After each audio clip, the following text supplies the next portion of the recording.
আমরা ফিলিস্তিনি শুধু হুজুরদের মিছিল দেখতে চাই না, সমস্ত মতে, এমনকি মুসলিম শুধু না, হিন্দু, খ্রিস্টান, বৌদ্ধ সকল মানবতাবাদী মানুষদেরকে আমরা একটা কাতারে দেখতে চাই, কাঁধে কাঁধ মিলিয়ে এক কাতারে দাঁড়ানো দৃশ্যটা এদেশে একবার হলেও দেখতে চাই। সংকল্প করা যাবে ইনশাআল্লাহ। এবার ঈদের সবচেয়ে বড় ক্যাম্পেইন হোক এটা।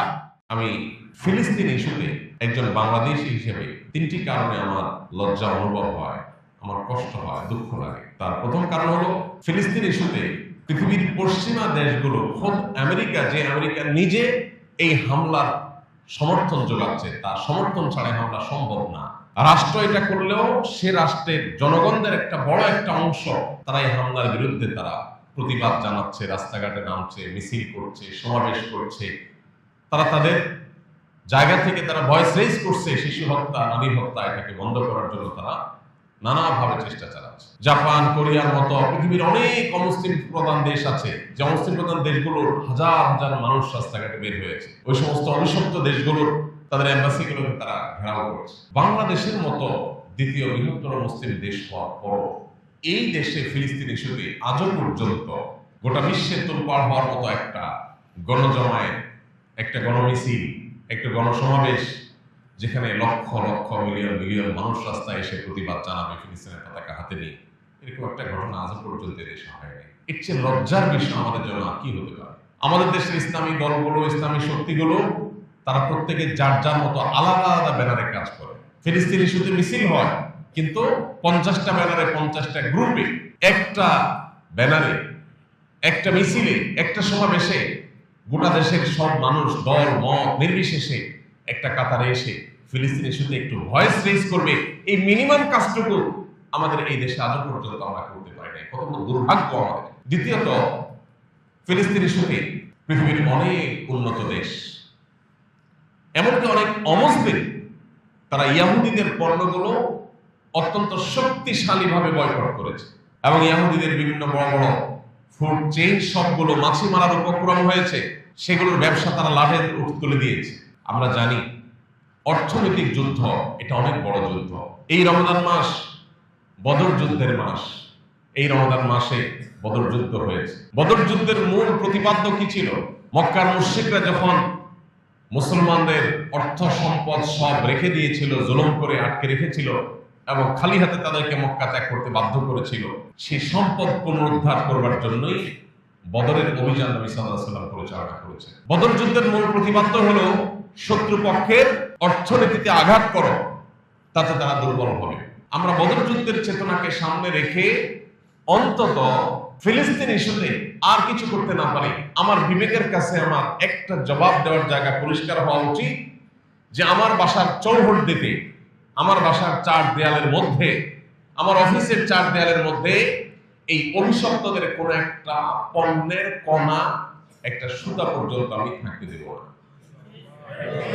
এই একটা কথা বারবার বারবার আমরা বলি, কিন্তু চেক করলে দেখা যাবে আমাদের বাসায় তাদের সাবান, তাদের শ্যাম্পু, আমাদের বাসায় তাদের লোশন, আমাদের কিচেন, আমাদের টয়লেট, ওয়াশরুম, আমাদের বেডরুম, প্রত্যেকটা জায়গায় তাদের জিনিসে পরিপূর্ণ হয়ে আছে। ভাইরা আমার, এই যে রমজান আসছে, ঈদ আসছে, আমরা অন্তত এই সময়টাতে আল্লাহর কাছে জবাবদিহি করার জন্য অন্তত যদি এই কথাটুকু আমরা সংকল্প করতে পারি এই বিষয়ে যে আল্লাহ, আমি আমার জ্ঞাতসারে আমার পকেটের টাকা দিয়ে আমি জীবনে কখনো এই অভিশপ্তদের একটা পণ্য কিনবো না, কারণ তাদের পণ্য কেনা মানে হলো এর একটা অংশ, লভ্যাংশ এটা তারা পাবে, সেটাই বোমা হয়ে মুসলমানদের উপরে আঘাতপ্রাপ্ত হবে। এই যে ঈদ আসছে সামনে, আমরা তাদের সফট ড্রিঙ্কস ছাড়া যদি ঈদ পালন করি, আমরা কি মরে যাব? দেশীয় সফট ড্রিঙ্ক যদি না থাকে, আমরা সাদা পানি খেয়ে থাকলে কি আমরা মরে যাব? কিন্তু নির্লজ্জের মতো আমাদের এই দেশে অহরহ আপনি দেখবেন প্রত্যেকটা দোকানে, ভূমিপল্লীর দোকানগুলো আপনি খোঁজ খবর দেন, সবচেয়ে বেশি বিক্রি হয় এই ইহুদিদের জিনিসগুলো, তাদের সাবানগুলো, তাদের শ্যাম্পুগুলো। কারা কিনে এগুলো? আমরাই কিনি। কেন? আমরা যদি এগুলো বয়কট করি, আমরা যদি সবাইগুলোকে বর্জন করি, ইমানের দায় থেকে, তাওনা থেকে, তুরস্কে ইহুদিদের দোকানগুলোর সামনে যেখানে মিটারকে মিটার, শত শত মিটার যেখানে লাইন লেগে থাকতো, সেখানে মাছি মারছে, মাছি, কেউ সেদিকে যায় না। কেউ যদি সেখানে কিনতে যায়, অন্যরা ঘৃণা ভরে তাকায় যে এর মতো নির্লজ্জ যে নিজের মুসলমান ভাইয়ের রক্ত চুষছে, সেই জালিমদের জিনিস কিনছে, তাদেরকে চাঁদা দিচ্ছে। জিনিস তো কিনছেন না, আপনি চাঁদা দিচ্ছেন। প্রতিদিন বাজার করে জিনিসগুলো আনছেন আর টাকাগুলো রেখে আসছেন, এর মানে আপনি প্রতিদিন ইহুদিদেরকে চাঁদা দিচ্ছেন, অভিশপ্তদেরকে চাঁদা দিচ্ছেন। এই একটা কাজ যদি আমরা বাংলাদেশের মানুষ করতে পারতাম, তাও সান্ত্বনা পাইতাম। দুর্ভাগ্য আমাদের, এই একটা কাজ এই দেশে আমরা করতে পারিনি। এই একটা কাজ, ইউনিলিভারের জিনিসপত্র আমাদের ঘর বোঝাই। এই ক্লোজ আপ শুধুমাত্র ইহুদি পণ্য হয়ে আমার মুসলিম ভাইয়ের রক্ত চুষার ভূমিকা আছে তা তো না। আমাদের এই দেশে তরুণদের চরিত্রকে ধ্বংস করবার জন্য 14 ফেব্রুয়ারি আসলে তাদের সর্বশক্তি নিয়ে তারা মাঠে নামে। আপনারা এই দেশে বহু টেলিভিশন অনুষ্ঠান দেখেন, ইসলামিক প্রোগ্রাম দেখেন, আজও পর্যন্ত ইউনিলিভার স্পন্সর করেছে, তারা টাকা পয়সা দিয়েছে কোন ইসলামিক প্রোগ্রামের জন্য জীবনে কখনো দেখেছে কোন মসজিদ মাদ্রাসা? তাহলে এই দেশে যে বিশাল বড় চেইন আছে, তাদের প্রত্যেকটা দোকান দিয়ে, এক একটা দোকান থেকে মুদি দোকান দিয়ে দিয়ে প্রত্যেকটা বাসা থেকে চাঁদা তুলে নিচ্ছে তারা। এই চাঁদার টাকা কোথায় যাচ্ছে? সেটা কিন্তু আমার দেশে মসজিদ মাদ্রাসা খরচ হচ্ছে না, ইসলামিক প্রোগ্রামে খরচ হচ্ছে না। সেই টাকা দিয়ে যদি তারা এই দেশে কিছু করে, সেটা হলো এই দেশে বেহায়াপনা, অশ্লীলতা, ব্যভিচার, ধর্ষণ, যুবকদের চরিত্র ধ্বংসের যত উপায় আছে তার সবগুলোর জন্য তারা টাকা ঢালছে। অর্থাৎ আমার দেশ থেকে, আমার পকেট থেকে চাঁদা নিয়ে আমাকে বিষ খাওয়াচ্ছে, আর অপরদিকে আমার মুসলমান ভাইয়ের উপরে বোমা হামলা করছে। আমাদের যদি আল্লাহর জন্য এতটুকু স্যাক্রিফাইস যদি আমরা করতে না পারি, কি জবাব আল্লাহর কাছে কি আমাদের ময়দানে দিবেন? কি হবে আপনার নামাজ, কি হবে তারাবি? যদি আল্লাহর কাছে এই জবাবদিহি করার জায়গাটা ক্লিয়ার করতে না পারেন যে আল্লাহ, আমার জ্ঞাতসারে কোনোদিন আমি একটা টাকা দিয়ে আমি ওদের কোনো পণ্য কিনি নাই, এই ঘৃণাবোধটা আমি প্রকাশ করলাম আমার মুসলমান ভাইদের প্রতি সহমর্মিতা প্রদর্শন করতে গিয়ে, এইটুকু কাজও যদি আমরা করতে না পারি, আল্লাহর কাছে কি জবাব দিয়ে হবে বলেন? এই জন্য ভাই, আমাদের বাসা বাড়িকে ইহুদি পণ্য থেকে আমরা মুক্ত করার সংকল্প করতে পারি কিনা? এবারের ঈদে আমরা যদি যাই, দোকানদারদেরকে যদি আমরা বোঝাই যে আপনারা দেশি পণ্যগুলো রাখেন, এগুলো রাখবেন না, এগুলো না রাখলে কেনা বেচা একটু কম হবে, কাস্টমার একটু কম আসবে। আপনি এই স্যাক্রিফাইসটা আল্লাহর কাছে পেশ করতে পারবেন। আল্লাহ, দোকানে কাস্টমার কমে গেছে, তবু আমি তোমার মুসলমান বান্দাদের প্রতি সহমর্মিতা প্রদর্শন করেছি, আমার কষ্ট হয়েছে, তবু আমি করেছি। আল্লাহর কাছে তো এটা বিনিময় লাভ করবেন। দুনিয়াতে টাকা কম হলে কি হবে? গ্রামে গ্রামে, ঘরে ঘরে আমরা ঈদের ছুটিতে, রমজান উপলক্ষে মানুষকে বোঝাতে পারি, ইহুদিদের সাথে অস্ত্র নিয়ে লড়াই করার ক্ষমতা আমার নাই, কিন্তু তাদের পণ্যগুলো বয়কট করার ক্ষমতা তো আমার আছে। অর্থনৈতিকভাবে ওদেরকে ভঙ্গ করার জন্য আমার সামান্য সামর্থ্য যেটা আছে, সেই সামর্থ্যটা তো আমি খরচ করতে পারি। এটুকু যদি আমি করতে না পারি, কি জবাব আল্লাহ তাআলার কাছে দিই? এই ফিলিস্তিনি শিশুগুলো কিয়ামতের দিন যদি তাদের সামনে আপনাকে করতে হয়, এই নামাজ রোজার আমল নিয়ে যদি আপনি জান্নাতে যাওয়ার জন্য প্রস্তুত হন, এই বাচ্চাগুলো মরা লাশ হয়েছে যারা এই বোমার আঘাতে, তারা যদি আপনার আমার সামনে এসে থমকে দাঁড়িয়ে বলে, কি করেছো তুমি আমাদের জন্য? তুমি তো আমার মুসলিম ভাই ছিলে, আমরা তো একই নবীর উম্মত ছিলাম, একই আল্লাহর বান্দা ছিলাম, একই কিবলার অনুসারী ছিলাম। শুধুমাত্র মুসলমান হওয়ার অপরাধে আমার উপরে যখন আঘাত করা হয়েছিল, তুমি শুধু বাংলাদেশ থেকে কি করেছো? তোমার আর কিচ্ছু করার না থাকুক, অন্তত দেশি জিনিস কিনতে গেলে দাম যদি একটু বেশিও যায়, মান যদি একটু কমও হয়, আমি কম মানের জিনিসটা গ্রহণ করলাম, একটু স্যাক্রিফাইস করলাম।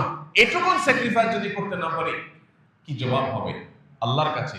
কি জবাব হবে ফিলিস্তিনের মানুষের কাছে? কি জবাব হবে নিজের বিবেকের কাছে? আমার খুব লজ্জা হয়, গোটা বিশ্বে অত্যন্ত পাওয়ারফুলি, অত্যন্ত শক্তিশালী ভাবে ইহুদিদের পণ্যগুলো বয়কট করা হলেও আমার এই প্রিয় স্বদেশে এখনো পর্যন্ত ইহুদিদের পণ্যগুলোর উপর সেরকম বয়কট করার, কোকা কোলা বয়কট হয়েছে কিছুটা, আলহামদুলিল্লাহ কিছুটা হয়েছে, কিন্তু বাকি কোনোটা হয়নি। আবার সেটাও বয়কট হলে কি হবে? আবার ডোক ডোক করে আমরা গিয়েছি, আমাদের চেতনা ভোতা হয়ে গেছে। তৃতীয়ত যে কারণে আমার কষ্ট হয় একজন বাংলাদেশী হিসেবে, সেটা হলো ফিলিস্তিন ইস্যুতে আমরা আমাদের দেশের সকল রাজনৈতিক দলগুলোকে বাধ্য করতে পারি নাই তাদের অবস্থানগুলোকে পরিষ্কার করার জন্য। এদেশে বহু রাজনৈতিক দল আছে, শক্তিশালী রাজনৈতিক দলগুলো আছে, যারা ফিলিস্তিন ইস্যুতে তাদের অবস্থান, বলিষ্ঠ ভূমিকা, প্রতিবাদ সেটা তারা ঠিক মতো করতে পারেনি। দেখুন, সবচেয়ে আফসোস হয় এই তৃতীয় পয়েন্টের কারণে। আজকে যারা গাজার মুসলমানদের উপরে বোমা হামলা করছে, সেখানে যারা হত্যাযজ্ঞ চালাচ্ছে যুগ যুগ ধরে, বাংলাদেশে সবচেয়ে বড় গলায় কথা বলে সেই ইহুদিদের দোসর যারা দেশে আছে তারা। আপনি দেখবেন মিডিয়া থেকে নিয়ে তথাকথিত সুশীল সমাজ, এদেশের আইন প্রণয়ন, এদেশের নীতি নির্ধারণ, এদেশের সংবিধানে সংস্কার, প্রত্যেকটা কাজে যারা সবচেয়ে বেশি বড় গলায় কথা বলে, সবচেয়ে বেশি সরব থাকে, এরা হলো সেই ইহুদিদের দালালরা। তারা হলো এই পশ্চিমাদের দালালরা। পশ্চিমাদের সংস্কৃতিগুলো এখানে আমদানি করার কথা বলে, সমকামিতার পক্ষে যারা কথা বলে, এরা পশ্চিমাদের দালাল, পশ্চিমাদের সুরে কথা বলে। ফিলিস্তিনের মানুষদের উপরে এই গণহত্যা যারা চালায়, তাদের যারা দোষর, তারা তো লজ্জায় লাল হয়ে যাওয়ার কথা, তাদের তো মাথা হেট হওয়ার কথা, কিন্তু এই নির্লজ্জরাই এদেশের সবচেয়ে বেশি সরব। এটা হলো আমার লজ্জা তৃতীয় নম্বর কারণ, যে আমি একজন বাংলাদেশী হিসাবে আমার লজ্জা হয়, আমি অনুতপ্ত যে আমার এই দেশে, অভিশপ্ত দেশের এবং পশ্চিমাদের দালাল যারা, তারাই আমার এই দেশকে কন্ট্রোল করতেছে, আমার দেশের সব নীতি নির্ধারণ করে দিচ্ছে, কি হবে কি না হবে সব বলে দিচ্ছে। এদেশের মানুষের ধর্মবিশ্বাস, মূল্যবোধ, চিন্তা চেতনা কোনো কিছুর তোয়াক্কা নেই। আমার শিক্ষায়, আমার পাঠ্যপুস্তকে, আমার বইয়ে, আমার সংবিধানে, আমার আইনে, বিচারে, সংসদে, আমার নীতি নির্ধারণে, সব কিছুতে হাতে গোনা কিছু মানুষ সবচেয়ে বেশি প্রভাব বিস্তার করছে। সবচেয়ে বড় গলায় যারা কথা বলে মিডিয়াতে, এই মানুষগুলো হলো সবগুলোই প্রায় পশ্চিমাদের দালাল। তো আমাদের এই দেশে এই যে তিনটা বিষয়, একে তো ফিলিস্তিন ইস্যুতে আমরা ঐক্যবদ্ধভাবে দল মত নির্বিশেষে সবাই এক কাতারে আমরা একটু একসাথে দাঁড়িয়ে বিশ্বকে এই বার্তা দিতে পারি নাই যে ফিলিস্তিন ইস্যুতে আমরা সবাই ব্যথিত, আমরা মর্মাহত। আমাদের মধ্যে বহু রাজনৈতিক চিন্তাধারার মানুষ থাকতে পারে, কিন্তু এই ইস্যুতে আমাদের মধ্যে কোনো ভিন্নতা নাই। আমরা সবাই এক কাতারে দাঁড়িয়েছি। গোটা বিশ্বের অনেক দেশ দেখালেও এই দেশ সেটা করতে পারেনি। সবাই যার যার মতো ব্যানার করে আলাদা আলাদা করে দাঁড়ায়, একসাথে কেউ দাঁড়ায় নেই, যার কারণে সে ভয়েস এই দেশ থেকে যায়নি। বিগত রেজিমে, বিগত আমলের সরকারের আমলে আপনারা জানেন, সারা জীবন এদেশের পাসপোর্টে লেখা থাকতো এই পাসপোর্ট দিয়ে সারা পৃথিবীর সব দেশ ট্রাভেল করা যাবে এক্সেপ্ট ইসরায়েল, ইসরায়েল ট্রাভেল করা যাবে না। বিগত সরকার সেই কথাটা তুলে দিয়েছে, তার মানে ইসরায়েলও ট্রাভেল করা যাবে। এটাকে স্বাভাবিক করে দিয়েছে তারা। আমরা বর্তমান সরকারের কাছে জোর দাবি জানাই, এই মুহূর্তে আবারও আমাদের পাসপোর্টে আগের মতো এক্সেপ্ট ইসরায়েল শব্দটা যুক্ত করা হোক। এই দেশের পাসপোর্ট নিয়ে কে অন্তত এই অভিশপ্ত দেশে না যাক, আমরা সেই জিনিসটা অন্তত চাই। এবং সেই সাথে আমাদের ঐক্যবদ্ধভাবে আমি দেশের সকল নেতৃবৃন্দকে আহ্বান করতে চাই, হাজারো বিশ্ব মত পার্থক্য থাকতে পারে, গাজা এবং ফিলিস্তিনের মুসলমানদের নির্যাতিত হওয়ার বিষয়ে, আমাদের ব্যথিত হওয়ার বিষয়ে কোনো মত পার্থক্য থাকার কথা না। এই বিষয়ে আমরা আলাদা ব্যানার দেখতে চাই না। আমরা একটা ব্যানারে সমস্ত দলের, সমস্ত মতের, এমনকি মুসলিম শুধু না, হিন্দু, খ্রিস্টান, বৌদ্ধ, সকল মানবতাবাদী মানুষদেরকে আমরা একটা কাতারে দেখতে চাই। আমরা ফিলিস্তিন ইস্যুতে শুধু হুজুরদের মিছিল দেখতে চাই না। আমরা ফিলিস্তিন ইস্যুতে শুধুমাত্র হুজুরদের কষ্ট দিতে চাই না। যারা মানুষ হোক, সে অন্য ধর্মের মানুষ, আমরা তাদেরকেও কাঁধে কাঁধ মিলিয়ে এক কাতারে দাঁড়ানোর দৃশ্যটা এদেশে একবার হলেও দেখতে চাই। দ্বিতীয়ত, আমরা ফিলিস্তিন ইস্যুতে আর কিছু করতে না পারি, অন্তরের গভীর থেকে আমি চিরজীবনের জন্য প্রতিজ্ঞা করতে পারি, খাবার আইটেম হোক আর প্রসাধনী হোক, গায়ে মাখার আইটেম হোক, কোনো কিছু ইহুদি কোম্পানিগুলোর কোন পণ্য আমি একটি পয়সা দিয়ে কিনবো না। যদি সেটা একটার সাথে 5টা ফ্রিও দেয়, যদি সে আরো কোনো অফার দেয়, আমি আমার ঈমানি চেতনার জায়গা থেকে, ঈমানি দায়িত্ববোধের জায়গা থেকে এইটুকু কাজ অন্তত আমরা ইনশাআল্লাহ করার চেষ্টা করব। পৃথিবীর বহু দেশ করেছে, আরব দেশগুলো, তাদের নিয়ে আমাদের অনেক অভিমান আছে। আরব দেশের শাসকগুলো ফিলিস্তিন ইস্যুতে কিচ্ছু করে নাই, আমাদের অনেক কষ্ট আছে তাদের প্রতি। কিন্তু একটা ছোট্ট কাজ তারা করেছে, সেটা হলো ইহুদি পণ্যগুলোকে অত্যন্ত শক্তিশালী ভাবে বয়কট করেছে, তারা ছুঁড়ে ফেলে দিয়েছে। তারা তাদের সুপার মার্কেটগুলোতে তারা বাইর করে ফেলে দিয়েছে, পণ্যগুলো রাখে নাই, তাদের র্যাকগুলো সব খালি করে ফেলেছে। ফেলে দিয়ে এই পণ্যগুলোকে তারা বিক্রি করছে না, কিনছে না কাস্টমাররা। এটুকু কাজ তারা করেছে, কিন্তু আমার দেশে সেই কাজটুকু পর্যন্ত হয় নাই। আমি দেখতে চাই মুদি দোকানে আমার দেশীয় পণ্য ছাড়া এই সমস্ত ইসরায়েলি পণ্যগুলো মাছি মারবে, কোনো মানুষ সেগুলোর দিকে তাকাবে না, ঘৃণা ভরে সেগুলো প্রত্যাখ্যান করবে। এটুকু কাজকে আমরা করতে পারি না। আপনি শুধু একা করলে হবে না, আপনি টার্গেট নেন, আপনার 10 জন মানুষকে, মিনিমাম 10 জন মানুষকে আপনি সংকল্প করাবেন যে আপনার বাসায় এগুলো থাকতে পারে না, যেগুলো আছে চলে আসছে ইতিমধ্যে, এর বাইরে নতুন করে কোন একটা পণ্য আপনি কিনবেন না। প্রয়োজনে আপনি সাবান ছাড়া গোসল করবেন, যদি দেশীয় সাবান না পান তাতে আপনি শেষ হয়ে যাবেন না, আপনি অসুস্থ হয়ে যাবেন না। কিন্তু আল্লাহর কাছে বলতে পারেন, আল্লাহ আমি সাবান ছাড়া গোসল করেছি, তুমি এই সাবান কিনি নেই। আল্লাহ আমি শ্যাম্পু ছাড়া গোসল করেছি, তুমি এদের শ্যাম্পু কিনি নেই, আমি এদের চাঁদা দেই নেই। এইটুকু কাজ অন্তত আমরা করতে পারি কিনা বলেন। এবার ঈদ উপলক্ষে 1 ফোঁটা সফট ড্রিঙ্কস এদের আমাদের পেটে যেন না যায়, আমরা ছুঁড়ে ফেলে দিব ড্রেনে, আমাদের পেটে যেন, শরীরে যেন না ঢুকে। এটা সফট ড্রিঙ্কস না, এর প্রতিটি ফোঁটা হলো রক্ত, মুসলমানদের রক্ত। ওই ফিলিস্তিনের শিশুর রক্ত আপনি পান করতে পারেন না, আপনার বিবেক আপনাকে বাধা দেওয়ার কথা। আল্লাহ আমাদের সেই ইমানের শক্তি দান করুন। আসুন আমরা একটা সামাজিক আন্দোলন গড়ে তুলি নিজেদের জায়গা থেকে। সারা দেশ পরিবর্তন করার ক্ষমতা আপনার আমার নাই ভাই, কিন্তু আমার নিজেকে পরিবর্তন করার ক্ষমতা তো আমার আছে। আমার পরিবারকে নিয়ে আমি বসতে পারি, আমার বন্ধু বান্ধবের সাথে আমি আলাপ করতে পারি যে আমি আর কিছু করতে পারলাম না, এই কাজটুকু কি করতে পারি না? সংকল্প করা যাবে ইনশাআল্লাহ। এবার ঈদের সবচেয়ে বড় ক্যাম্পেইন হোক এটা, যে আমরা এবার ঈদকে ইহুদি পণ্য মুক্ত ঈদ করতে চাই। আপনি মরে যাবেন না ভাই। আমি আলহামদুলিল্লাহ আল্লাহর কাছে শুকরিয়া আদায় করে বলতে পারি, আমার জ্ঞাত সারে আমি কখনো 1 টাকা দিয়ে ইহুদিদের পণ্য কিনি। বাংলাদেশ বিমানে ট্রাভেল করতেছিলাম, আমাকে কোকা কোলা দেওয়া হলো। আমি বললাম এই বিমান আমার দেশের বিমান, আমার দেশের বিমানে আমি কেন ইহুদিদের পণ্য খাবো? আমার দেশের সফট ড্রিঙ্কসের কি তল পড়ছে? কেন আপনারা সেটা কিনেন নাই? প্রতিবাদ স্বরূপ এটা নিয়ে যান, আমি এটা খাবো না।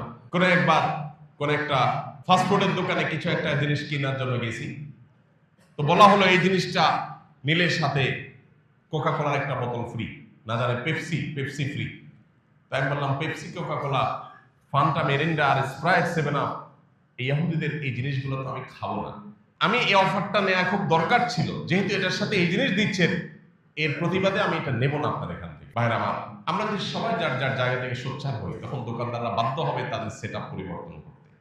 আমরা চেষ্টা করবো না ইনশাআল্লাহ?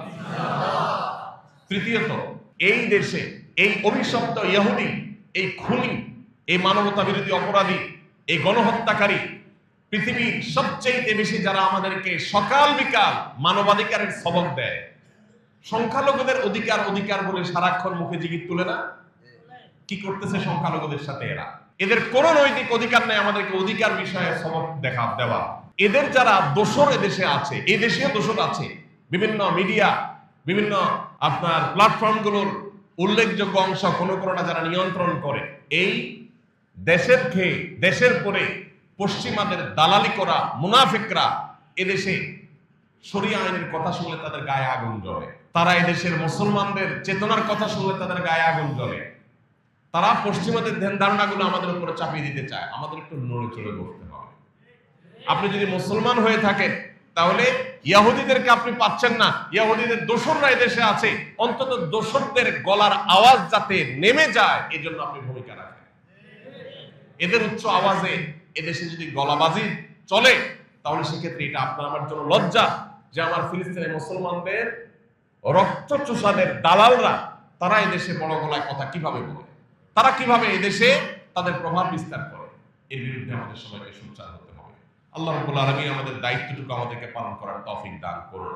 মুসলিম বিশ্বের সাধারণ জনগণকে, তাদের নেতা এবং শাসকদেরকে বাধ্য করার তৌফিক দান করুন, তারা যেন ফিলিস্তিন ইস্যুতে তাদের সর্বশক্তি নিয়ে ঝাঁপিয়ে পড়ে। আল্লাহ তাআলা আমাদের সেই তৌফিক দান করুন।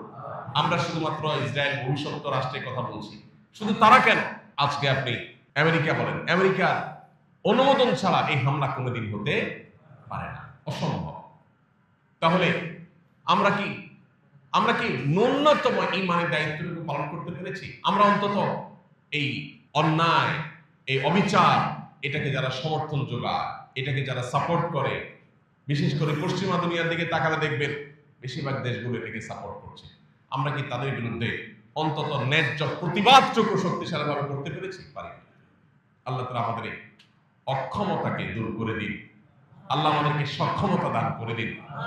আল্লাহ আমাদেরকে ওমরের মতো শাসক, ওমর ইবনে আব্দুল আজিজের মতো শাসক দান করুন।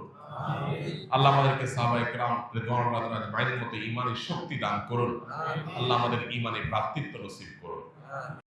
আসুন্নাহ ফাউন্ডেশন, উম্মার স্বার্থে সুন্নাহর সাথে।